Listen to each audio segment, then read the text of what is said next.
في الدنيا والآخرة والشعبة السابعة والثلاثون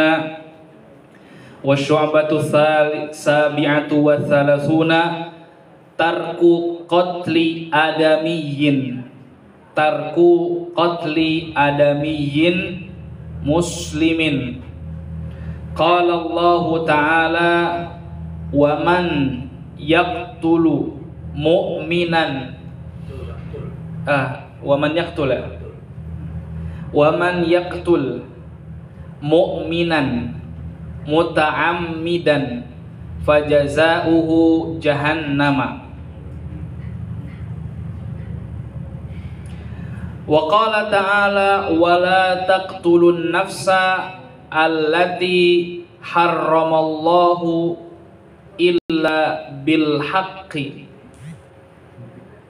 Wa qala Rasulullah sallallahu alaihi wasallam a'zamul kaba'iri 'indallahi qatlun nafsi. A'zamul kaba'iri 'indallahi qatlun nafsi. Wa man qatala nafsahu bisikkinin la tazalul malaikati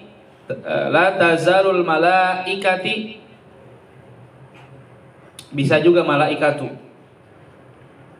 La tazalul malaikatu tut'inuhu bitilka sikkini fi audiyati jahannama wa in alqa nafsahu min makanin hatta yamuta la tazalul malaikatu tulqihi min syahiqin ila wadi finnari wa in 'allaqa nafsahu bihablin famata la yabrahu mu'allaqan fi judhu'in min narin wa in qatala ghayrahu bi ghairi haqqin la tazalul malaikatu tadhbahuhu bisikkinin min narin wa hakadha fal jazaa'u min jinsil amali. Nah, pendek, minggu depan panjang itu. Oh iya, minggu depan bakar sate. Bismillahirrahmanirrahim. Wasyu'batu sabi'atu wa thalathuna, cabang iman yang ke-37. Cabang iman yang ke-37 apa sih? Tarku qatli adamiyyin muslimin. Meninggalkan membunuh anak Adam yang muslim. Artinya kita jangan ngebunuh anak Adam, jangan ngebunuh manusia. Kita kan anak Adam nih. Anak Nabi kita, cucu Nabi Adam, yang udah jelas tuh kita cucu Nabi Adam. Nah, nggak tahu dah apa namanya, Mas Nasrum tuh turun Nabi siapa Mas Nasrum? Nabi Yusuf ya? Ya? Salah nyebut. Yang mukmin. Iya. Cabang iman yang ke-37 adalah menjauhkan diri kita dari membunuh kepada anak Adam, kepada manusia yang muslim. Qala Allah Ta'ala, telah berfirman siapa Allah Subhanahu wa taala di dalam Al-Qur'an, "Wa man yaqtul mu'minan muta'ammidan." Siapa orang yang membunuh orang mukmin, siapa orang yang membunuh orang muslim muta'ammidan, sengaja dia bunuh, fajaza'uhu jahannama, maka balasannya dia akan masuk ke dalam neraka. Jadi begal-begal, perampok-perampok yang ngebunuh muslim tanpa haknya, maka dia itu balasannya nanti di dalam neraka, langsung tumak kontan. Ini yang dimaksud dari sini adalah membunuh diri, bunuh diri. Terus kalau seandainya membunuh karakter juga sama. Orang lagi pengen naik-naiknya, kemudian kita bunuh karakternya, itu sama aja pelan-pelan kita tuh ngebunuh diri mereka. Jangan pernah kita ngebunuh karakter orang. Jangan pernah kita itu nyakitin perasaan orang. Itu sama aja kita membunuh karakter orang. Orang yang membunuh karakter orang, nanti lama-lama orang yang kita bunuh karakternya, dia lama-lama bakal bunuh diri. Makanya bahaya itu. Jangan sampai kita bunuh karakter orang. Wa qala ta'ala, dan telah berfirman siapa Allah Subhanahu wa taala, wala taqtulun nafsa, dan janganlah kamu sekalian membunuh diri, membunuh seseorang, allati yang haramallahu, yang Allah haramkan, illa bil haqqi, kecuali pada kebenaran. Ada orang yang dibunuh, orang muslim dibunuh itu pada kebenaran. Contoh, ada orang di negeri Arab, siapa orang yang ngebunuh orang, maka orang yang ngebunuh itu akan diapain tuh? Dikisos, dipenggal palanya. Itu apa namanya? Saya pernah ngeliat videonya. Pernah ngeliat videonya tuh, palanya tutupin pakai kain, algojonya itu udah apa namanya? Ditutupin juga palanya pakai kain, biar nggak ketahuan siapa algojonya, ditebas pakai pedang, lehernya copot, palanya copot dari badannya. Itu di negara Saudi, Kalau misalnya di Indonesia yang ngebunuh kan sekarang banyak dispensasi, banyak pengurangan hukuman. Nah ini mah orang yang ngebunuh orang, itu balasannya adalah dia itu akan mendapatkan neraka. Tapi kalau misalnya dibolehkan seperti algojo itu boleh ngebunuh orang, tapi itu atas dasar kebenaran.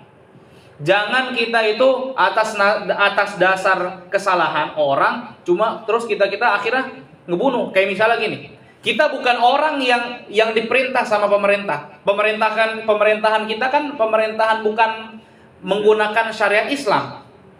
Kita kan negara Pancasila, negara hukum. Terus kemudian kita ngaji.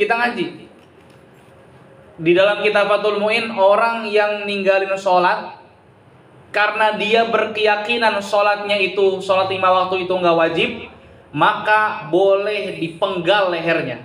Akhirnya karena kita baru ngaji setengah, belum ngedengar penjelasan secara utuh, akhirnya kita itu ngelihat ada orang kagak sholat, bawa pedang dari rumah, dipacok-pacokin semua itu.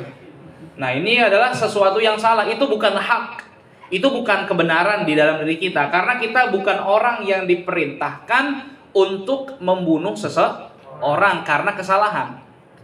Nah, waqala Rasulullah sallallahu alaihi wasallam, dan telah bersabda siapa Rasulullah sallallahu alaihi wasallam, a'zamul kabair, dosa yang paling besar indallah, dalam pandangan Allah, di sisi Allah adalah qatlun nafsi, adalah membunuh jiwa, bunuh orang. Itu dosa paling besar. Jadi cita-cita pengen jadi begal jangan deh. Kan pengen jadi begal kan? Jangan. Oh iya, di apa namanya? Mas Suji itu ya, banyak tuh. Ya, begal selawat. Begal selawat. Begal syafaat. Sama kayak misalnya gini. Ada sekolahan A sama sekolahan B. Tawuran kan? Ada yang bawa apa namanya? Ya celurit, ada yang bawa samurai, ada yang bawa macam-macam, bawa benda-benda tajam. Kemudian kita itu dengan marah atau dengan tidak marah ngebacok musuh kita sampai dia mati, balasan neraka nanti. Balasan neraka. Bye-bye dah. Kalau misalnya ada salah satu di antara kita yang tawuran, kemudian dia itu pembunuhnya, udah biar kapok. Jadi itu tuh diikat aja yang listrik kita kritikin rame-rame. Setiap orang yang lewat kritikin, kritikin aja. A'zamul. Nah, kemudian faman qatala nafsahu, dan siapa qatala nafsahu bisikin, membunuh dirinya dengan pisau. Jadi bunuh diri nih, bunuh diri. Siapa orang yang membunuh dirinya dengan pisau, la tazalul malaikatu, senantiasa malaikat tut'inuhu, menusuknya, bitil kasikin, dengan pisau tadi. Jadi orang nih misalnya, naudzubillah, ada orang bunuh diri pakai pisau, masukin perutnya, mati kan? Dikira itu masalah udah selesai. Kan orang itu bunuh diri karena banyak masalah. Entah masalah keluarganya, entah masalah pinjol, dikejar-kejar kan. Di akhirnya dia bunuh diri. Bunuh diri, nanti di hari kiamat malaikat itu nusuk diri dia dengan pisau yang tadi. Oh, udah di dunia sakit, di akhirat juga sakit. Nah, di mana sih dibunuhnya? Fi audiyati jahannam, di lembah neraka jahanam. Di lembah neraka jahanam. Nah, terus wa in alqa nafsahu, dan jikalau melemparkan nafsahu, dirinya, min makanin, dari suatu tempat, hatta yamuta, sampai dia mati, la tazalul malaikatu, maka senantiasa malaikat, tulqihi, melemparnya, min syahiqin, dari tempat yang tinggi. Orang misalnya di apartemen yang di Glodok tuh yang tinggi kan, ada apartemen yang kuning-kuning tuh, ada beberapa apartemen kan, ada orang stres nih karena diputusin sama pacarnya, atau karena nggak masuk sekolah negeri, stres, nggak masuk SMA negeri, stres, akhirnya naik ke lantai 45 di Glodok, kemudian dia lompat dari situ. Nah, orang yang melompatkan dirinya, nanti malaikat jorokin dia dari ketinggian di neraka. Dia udah matinya jatuh, nanti di neraka juga bakalan jatuh. Ila wadin finnar, sampai lembah di neraka. Jadi atas ketinggian sampai dalam neraka itu, waduh, naudzubillah. Wa in allaqa nafsahu, dan jikalau mengikat nafsahu, dirinya, bihablin, dengan tali, dengan ikatan, famata, maka dia mati, la yabrahu muallaqon, maka senantiasa lehernya muallaqon, terikat, fi judhu'in, di batang-batang, min narin, dari nerakanya Allah. Jadi kalau misalnya dia bunuh dirinya itu bukan karena nusukin pakai pisau, bukan karena lompat, tapi dia tuh pakai tali tuh ya, gantung diri. Kan di kontrakan Tambora tuh banyak orang gantung diri tuh. Ya, belum lama tuh dekat di depan musola Alisani, atau depan rumah orang tua saya tuh. Bunuh diri. Nah, orang yang gantungin lehernya, bunuh diri, gantungin lehernya, nanti itu di hari kiamat dia tuh senantiasa lehernya itu terikat di batang-batang nerakanya Allah. Nah, kita diikat pakai batang itu, batang pohonnya aja udah kagak kebayang dah. Wa in qatala ghairahu, dan jikalau membunuh ghairahu, selain dirinya, bunuh orang lain maksudnya, bi ghairi haqqin, dengan tanpa hak, la tazalul malaikatu, maka senantiasa malaikat, tazbahuhu, menyembelihnya, bisikinin min narin, dengan pisau yang terbuat dari api neraka. Jadi orang yang ngebunuh orang lain sampai dia mati, maka di hari kiamat malaikat nyembelih dia tuh, kayak nanti minggu depan korban tuh sembelih pakai pisau terbuat dari api neraka. Wahakada, dan seperti inilah, fal jazau, maka balasan, min jinsil amal, dari jenis perbuatannya. Jadi apa yang kita lakukan di dunia, maka balasan juga nanti akan sama. Seandainya kita jahil sama orang, seandainya kita ngebully orang itu mungkin nggak bisa ngebully kita, tapi nanti ada orang lain yang ngebully kita. Seandainya selama di dunia nggak ada yang bisa ngebully kita, nanti di hari kiamat dibully sama malaikat, dibully. Wallahu a'lam bishawab. Sekarang kita buka kitab Ta'alimul Muta'allim. Bismillahirrahmanirrahim. Qala al-musannif rahimahullahu ta'ala wa nafa'ana bihi wa bi'ulumihi fid dunya wal akhirah. Halaman 21. Halaman 21 baris ketiga dari atas. Halaman 21 baris ketiga dari atas.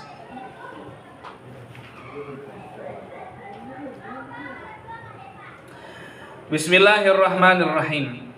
Innal muallima, sesungguhnya seorang guru, wat tabiba, dan seorang dokter, kilahuma, keduanya, la yansohani, tidak akan memberikan nasihat, idza huma, apabila mereka berdua, lam yukroma, tidak dihormatin, tidak dimuliakan. Jadi guru sama dokter itu sama keduanya. Kalau kita nggak ngormatin mereka, maka mereka tuh nggak bakal ngasih nasihat ke kita. Contoh, dokter, kita sakit nih, datang ke dokter. Kata dokter, tolong ya jangan makan jengkol lagi, misalnya. Jangan makan jengkol lagi. Tolong ya garamnya jangan banyak-banyak, karena darah tinggi. Kita habis dari dokter masih makan garam banyak, masih sering makan jengkol. Sakit lagi minggu depan ke dokter. Gimana kemarin, emangnya masih makan garam, masih makan jengkol? Masih dokter. Pasti dokter tuh gondok, males lagi nasehatin. Pasti males nasehatin. Nah, kalau seandainya dokternya kagak dihormatin, seandainya guru tersebut kagak dihormatin sama seorang murid, maka mereka berdua tidak akan mau memberikan nasihat. 4 bahasanya.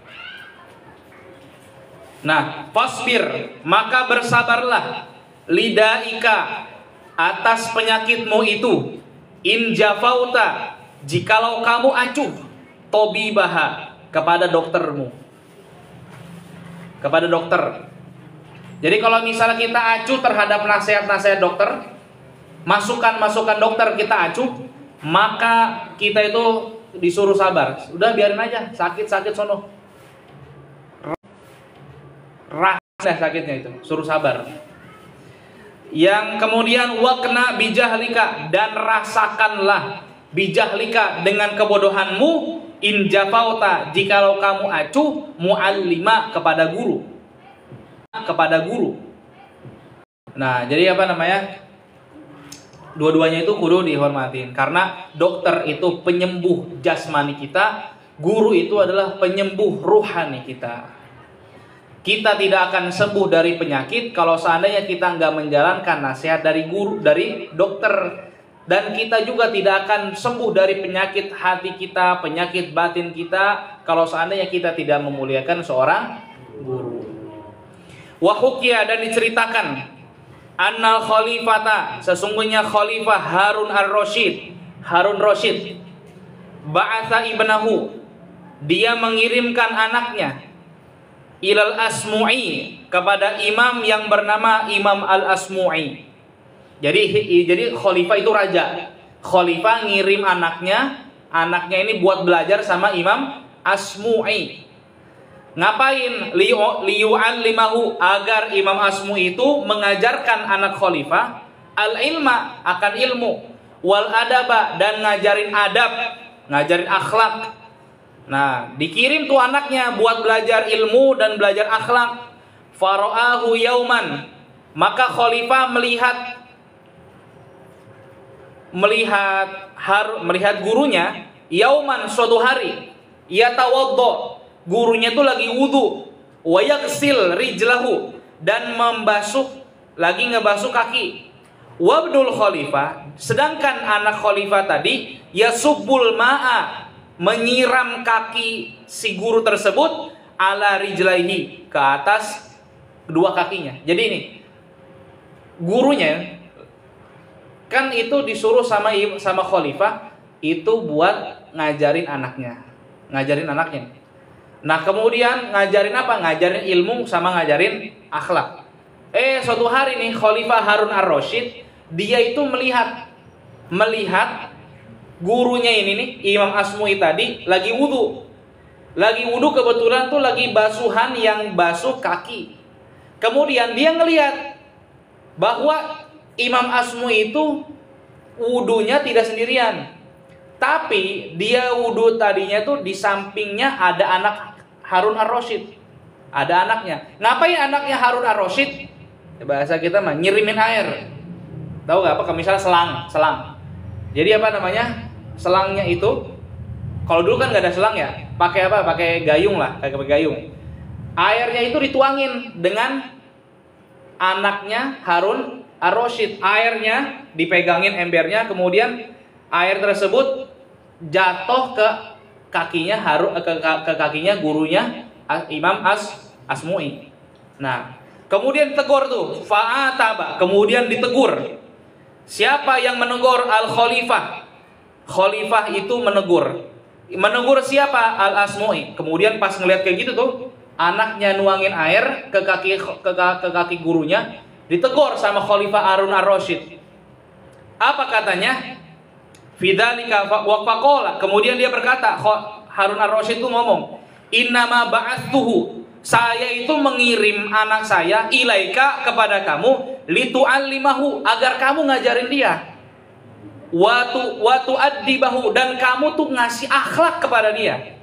Falimada, maka kenapa lam ta'murhu, kamu itu tidak menyuruh dia bi an yasubba, agar mengalirkan, agar menyirami al-ma'a, air, bi ahadi yadaihi, satu tangannya, wa yaksil bil ukhra rijlaka, dan satu tangannya lagi megang kaki kamu. Jadi kata Harun ar-Rasyid, kenapa kamu itu cuma nyuruh anak saya ngirimin air doang ke kaki kamu? Kenapa kamu tuh nggak suruh tangan kanannya nyiremin, tangan kirinya itu basuhin pakai apa? Ke kaki imam tersebut. Ngomong kayak begitu. Kan kalau misalnya kita kan apa ya, wali murid sekarang kan kebanyakan itu wali murid Protestan. Dikit-dikit protes. Dikit-dikit protes. Nah, kayak misalnya gini. Hati-hati nih, kalau misalnya tuh kita sebagai wali murid yang sering protes. Itu pernah ada nama kisah Syekh Abdul Qadir Jailani. Syekh Abdul Qadir Jailani itu ketika itu beliau ada seorang orang tua yang mendengar bahwa kalau misalnya pengen belajar ilmu agama sama Syekh Abdul Qadir Al-Jailani yang ada di Baghdad, beliau alim. Akhirnya orang tua tersebut ngirim anaknya ke, bahasa kita ke pondoknya Syekh Abdul Qadir Jailani. Dikirim tuh anaknya. Nah, kemudian ada orang yang kagak demen sama Syekh Abdul Qadir Jailani, ada orang yang gak demen sama beliau. Kemudian dicari-cari celahnya, kemudian dia ngelihat Syekh Abdul Qadir Jailani itu lagi makan bersama anak yang baru dikirim tadi tuh. Bersama anak yang baru dikirim tadi. Syekh Abdul Qadir Jailani makan, kemudian anak tersebut dikasih sisa makan Syekh Abdul Qadir Jailani. Kalau bahasa kita makan berkah ya. Jadi kalau misalnya kita tuh makan atau minum dari bekas guru, insya Allah berkah. Kayak misalnya waktu saya dulu di pondok ya, syukuran tuh setiap habis minum susu itu selalu kita perebutan yang kakak-kakak kelasnya. Kelas 1, kelas 2 SMP emang enggak. Biasanya kelas 3 SMA, kelas 2 SMA itu minum bekas beliau. Dan juga air bekas guru siapapun di situ. Bahkan ketika ada guru saya namanya Kiai Abdul Razik Musyafa Basya. Beliau adalah salah satu guru, satu-satunya guru yang berani ke kelas ngajar sambil ngerokok. Itu cuma beliau. Yang lain gak ada yang berani. Itu ngajar kitab ta'limul muta'alim beliau tuh sambil ngerokok. Selesai wallahu a'lam bishawab, ada yang tanya? Gak ada. Udah akhirnya, rokoknya tuh taruh di kolong meja. Kan di pondok kan gak boleh ngerokok. Nah, karena ini menurut kita ada barokatul ustaz. Ini berkah ustaz nih. Akhirnya saya ngerokok satu isap, satu orang, satu isap. Itu rokoknya bukan sisa sedikit, masih banyak gitu. Masih banyak. Rokoknya Marlboro lagi. Itu serius. Itu kalau ketahuan keamanan langsung dibotak gitu. Tapi ternyata pas kita lihat keamanannya di kelas mereka, itu ternyata keamanan juga ngisap juga kalau misalnya pelajaran beliau. Nah, itu Allah yarham Kiai Abdul Razik Musyafa Basya itu.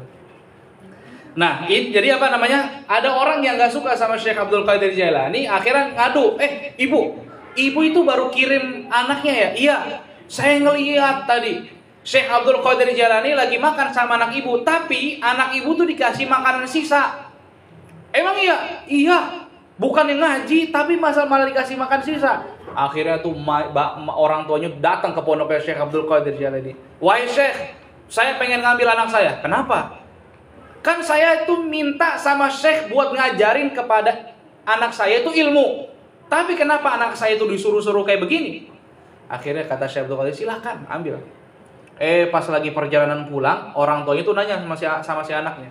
Nah, selama kamu tuh mondok di Syekh Abdul Qadir Jailani, kan tuh belum bertahun-tahun, masih beberapa hari, beberapa minggu. Kemudian anak tersebut ngomong, saya banyak dapat ilmu ayah. Saya dapat banyak ilmu wahai ibu. Syekh Abdul Qadir Jailani itu adalah orang yang pinter, orang yang alim, orang yang santun, orang yang baik. Saya tidak pernah melihat keluar sesuatu apapun dari mulutnya kecuali kebaikan.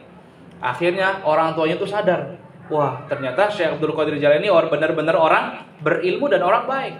Pulang lagi ke pondok Syekh Abdul Qadir Jailani. Akhirnya kata Syekh Abdul Qadir Jailani, ada apa? Saya pengen balikin lagi anak saya wahai Tuan Syekh. Nggak bisa. Karena apa?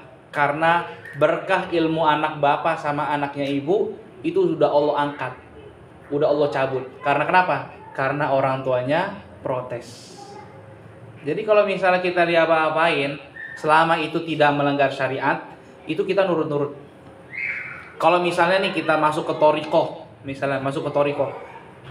kita itu di hadapan guru itu seperti mayit, mau diapain aja terserah. Asalkan tidak melanggar syariat.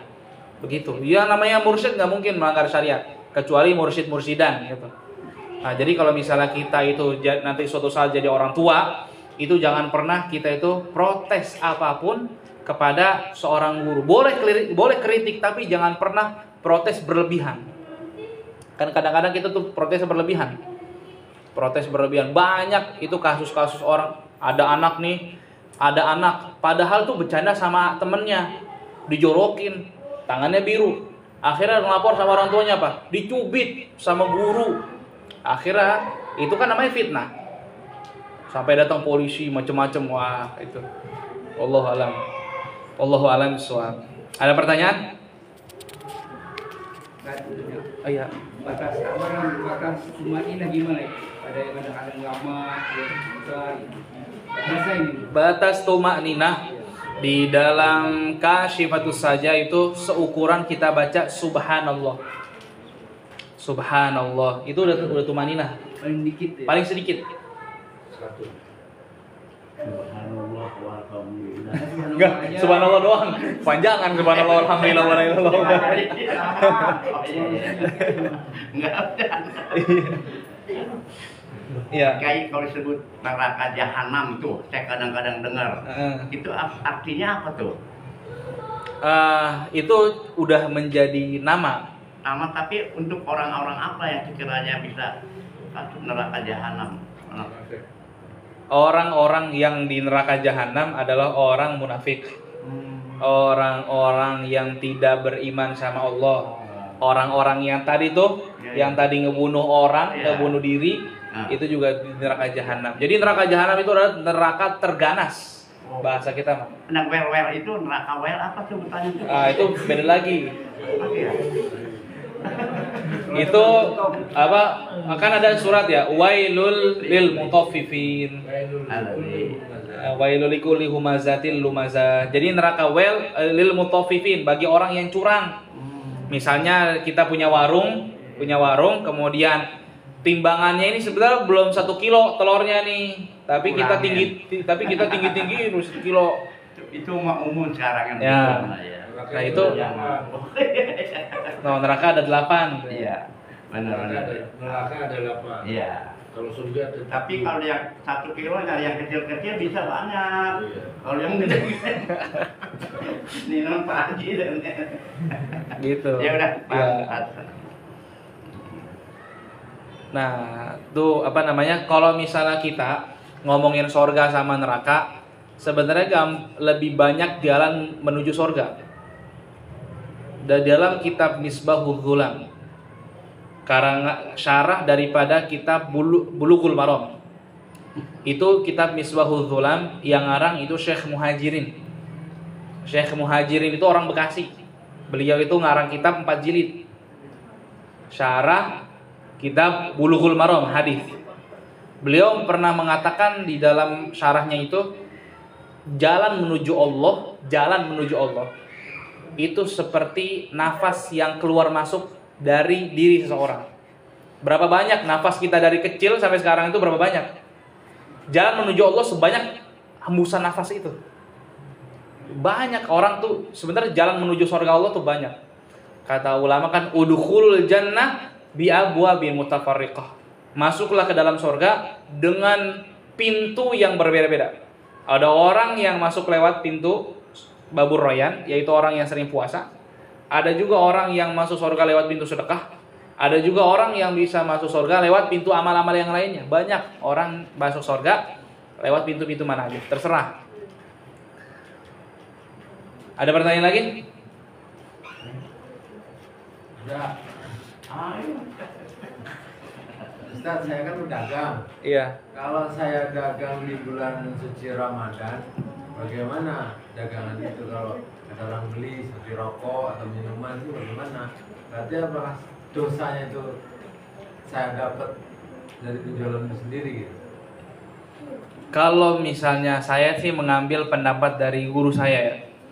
Itu beliau kan waktu penutupan pernah ngejelasin sini ya. Pernah ngejelasin sedikit sih, cuma nggak detail. Kalau misalnya kita jualan di bulan Ramadan, kemudian kita itu sebetulnya targetnya itu adalah orang-orang yang haid, anak-anak kecil yang tidak diwajibkan untuk puasa, itu nggak masalah, nggak berdosa.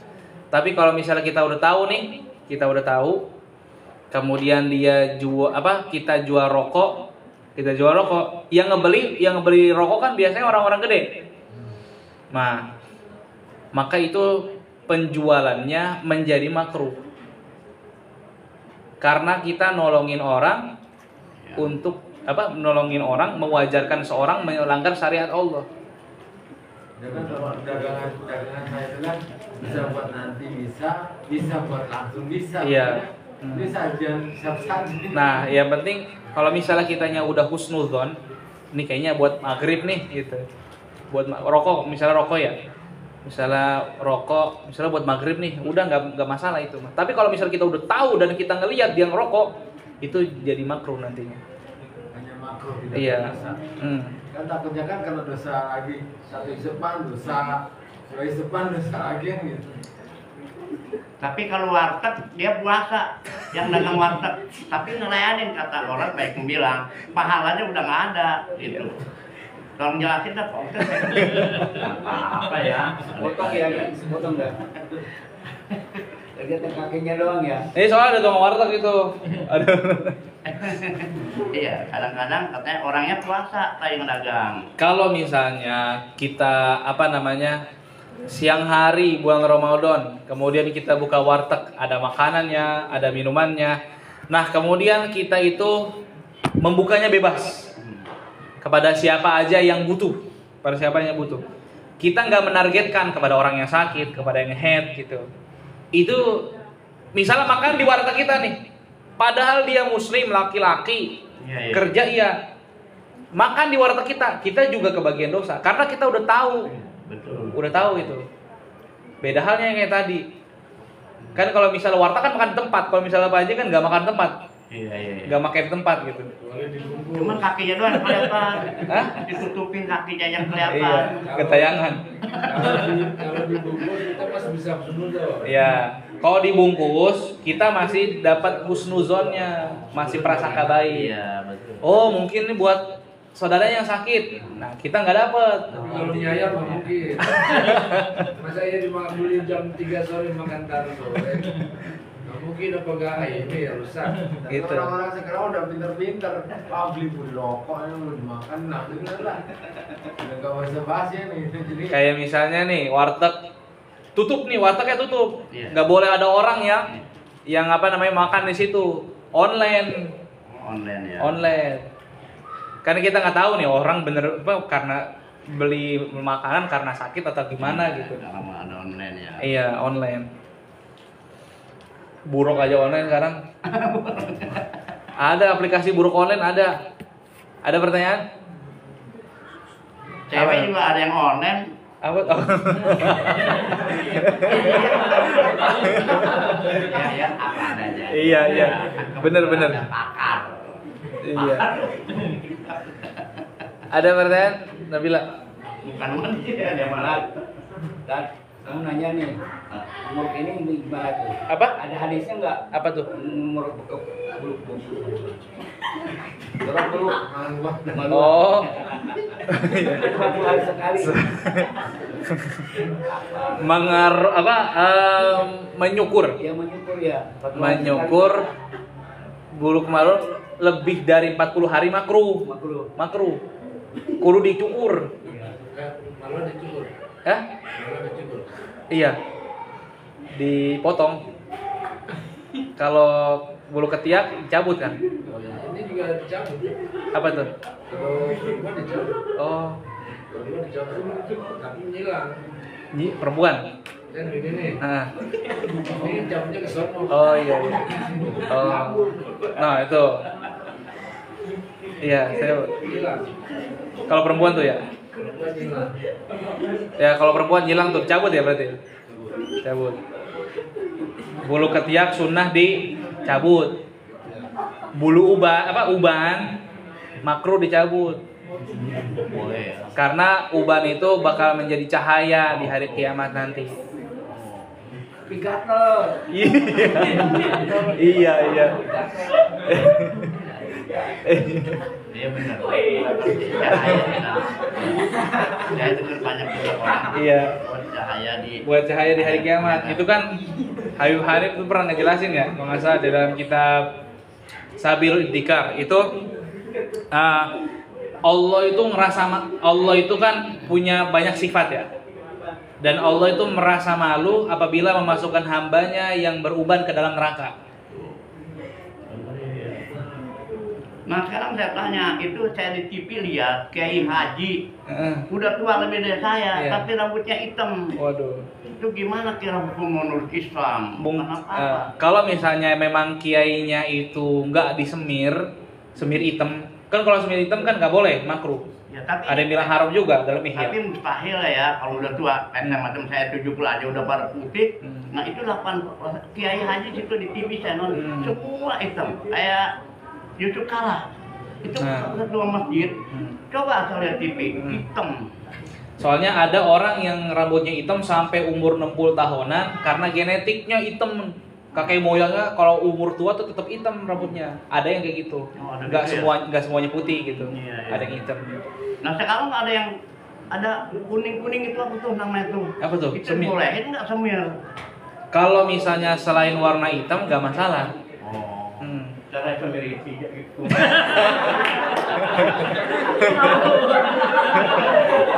Ya kalau boleh mah. Nggak masalah. Modern. Iya. Merah. Merah.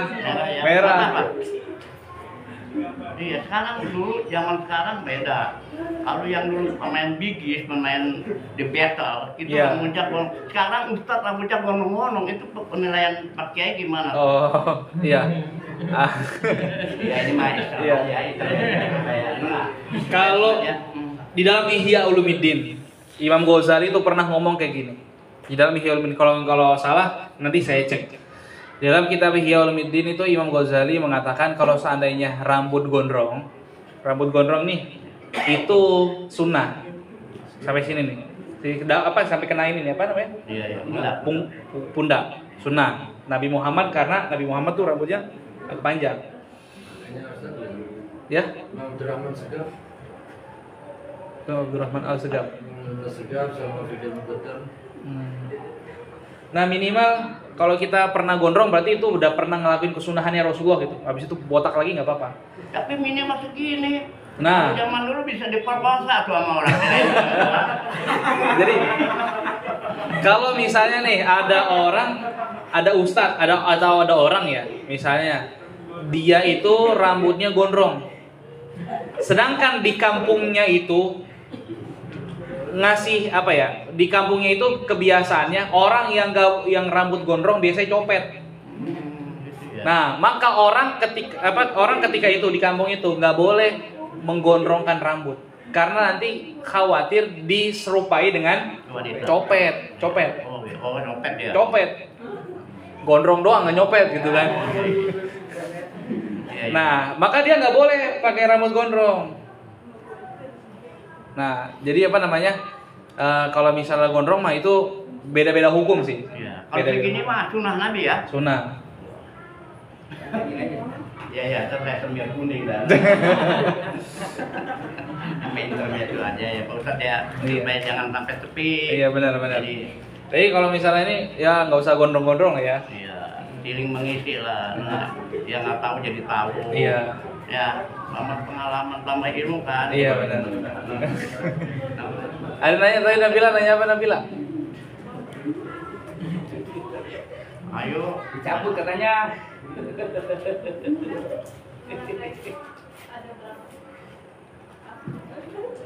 Jumlahnya kalau nggak salah dalam Dakoikul Akbar itu ada 8 apa 9 Sir? 8 ya? Ada 8. Waduh, nggak bisa disebut nih. Nanti malam Jumat itu pengajiannya.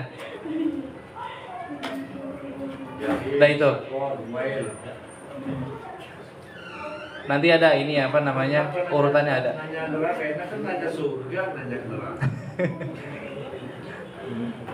Ntar itu boleh dilihat di Sheikh Google itu, lihat nama-nama neraka ada berapa gitu. Ada pertanyaan? Dan Iya. tapi ada manfaatnya juga itu. Apa tuh? Kalau dipotong ya ikut cukur ya. Iya. Itu yang di bawah itu nggak dia yang Juga kan. Penasaran aja.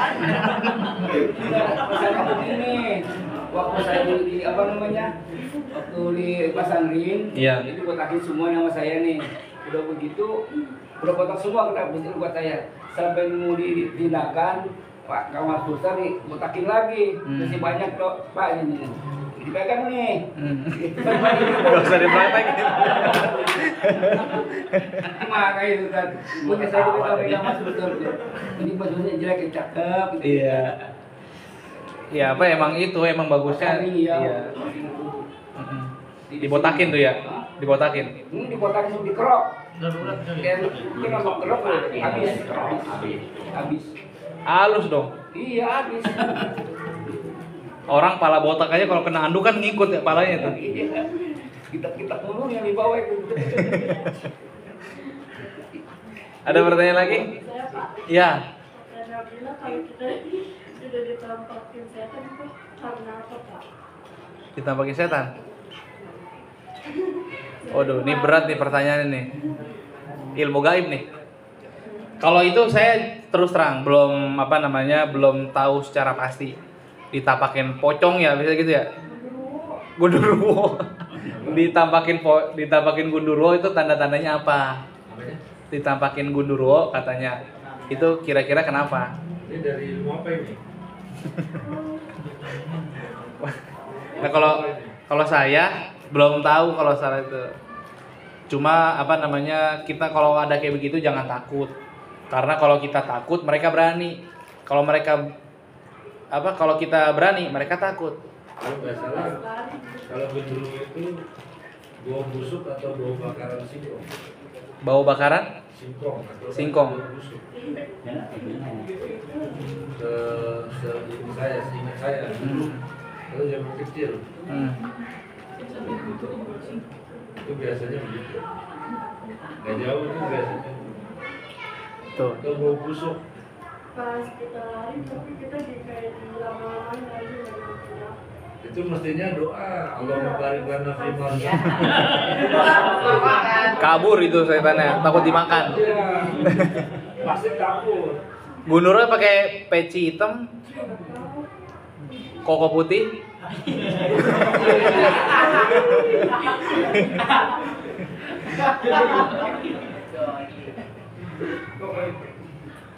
Mereka mah sebenarnya apa namanya? Sebenarnya setan itu tidak lebih menakutkan ketimbang setan yang ada dalam diri kita.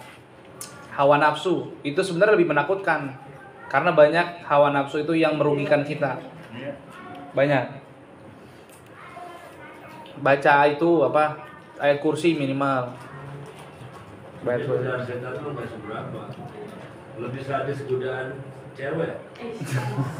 Itu Quran itu cinta kayak daun nalu ya. Iya, kayak udah kenal. Godaan cewek itu lebih dahsyat daripada godaan setan. Betul. Cinta kayak daun nalu. Raja Mesir aja takluk sama perempuan. Raja Mesir. Kemarin itu kan Presiden Prancis. Lihat gak video itu? Congor digituin. Presiden. Ada pertanyaan lagi? Ada lagi nggak? Cukup ya? Terbuka ini. Apa Zatan? Ayo, apa? Apa? Tangkuban. Apa itu tangkuban? Apa hukumnya cabut uban, Pak? Oh, cabut uban. Makruh tadi. Makruh. Zatan kan banyak uban kan Zatan ya? Iya banyak uban kan. Enggak ini ya, lagi enggak fokus. Banyak. Dia banyak uban dia. Kalau sampingnya banyak kutu. Dah cukup ya. Mudah-mudahan menjadi ilmu yang bermanfaat di dunia akhirat dan mudah-mudahan kita semuanya wafat dalam keadaan husnul khatimah.